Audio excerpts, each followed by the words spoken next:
Hi అండి. Radish curry అనగానే బాబోయ్! వద్దు వద్దు అని పరిగెత్తే వాళ్ళు కూడా మనం ఇలా చేసి పెట్టామనుకోండి చక్కగా లొట్టలేసుకుంటూ తినేస్తారు. ఫస్ట్ శుభ్రంగా కడిగేసుకొని దానిపైన తొక్క తీసేసి సన్నగా ముక్కలు చేసేసి పెట్టేసుకోవాలి. ఇది తొందరగా 5 నిమిషాల్లో చేసేసుకోవచ్చండి టకాటక. చపాతీలోకి గానీ, రైస్‌లోకి గానీ చాలా చాలా బావుంటుంది. ఇలా అన్ని పీసెస్ చేసేసి పెట్టేసుకొని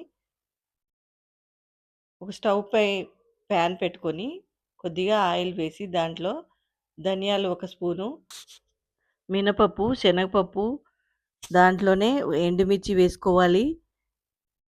కొద్దిగా వేగాక జీలకర్ర, వెల్లుల్లి రెబ్బలు వేసుకొని వేయించుకోవాలండి. వేయించుకొని చల్లారి పెట్టుకోవాలి. కట్ చేసి పెట్టుకున్న రాడిష్ ముక్కలు ఒక గిన్నెలో వేసి, ఒక గ్లాసు నీళ్లు, కొద్దిగా పసుపు వేసి, కలర్ చేంజ్ అయ్యే వరకు ఉడకబెట్టి పక్కన పెట్టుకోవాలి. ఈలోపు ఈ పోపు అంతా ఇవన్నీ చల్లారాయండి. మిక్సీ పట్టి పెట్టేసుకోవాలి పౌడర్ చేసి.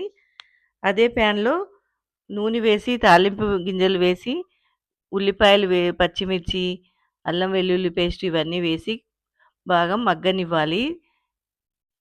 స్టవ్ లో ఫ్లేమ్‌లో పెట్టుకోవాలండి. దాంట్లోనే పసుపు, ఉప్పు ఇవన్నీ వేసి కలుపుకుంటూ మగ్గనివ్వాలి. ఉల్లిపాయలు మగ్గాక దాంట్లో ఈ ఉడకబెట్టి పెట్టుకున్న పీసెస్ అన్నీ వేసేసుకోవాలి. బాగా కలిపేసుకొని మూత పెట్టి 5 నిమిషాలు మగ్గనివ్వాలి. మధ్య మధ్యలో కలుపుతూ ఉండాలి ఆయిల్ తేలే వరకు. తర్వాత ఆయిల్ తేలింది చూడండి. ఇప్పుడు బాగా ఉడికింది. ఇప్పుడు దాంట్లో కారం వేసుకోవాలి. ఈ మసాలా నూరి పెట్టుకున్నాం కదా! అది వేసుకొని, కొద్దిగా కొబ్బరి వేసుకొని, బాగా కలిపేసుకొని, మళ్ళీ మూత పెట్టి ఒక 5 నిమిషాలు లో ఫ్లేమ్‌లో మగ్గనివ్వాలి. చాలా చాలా టేస్టీగా ఉంటుందండి. చూస్తుంటే అసలు నోరు ఊరిపోతుంది. చూడండి ఎంత బాగా వచ్చిందో మంచి కలర్ వచ్చింది. దాంట్లోనే కొత్తిమీర వేసేసుకొని కలిపేసి దించేసుకోవడమే. ఇది పెడితే అందరూ వావ్! అని లొట్టలేసుకుంటూ తింటారండి. వేరే లెవెల్‌లో ఉంటుంది ఈ టేస్టు. చూడండి ఇది అన్నంలో కలిపి చూపెడతాను.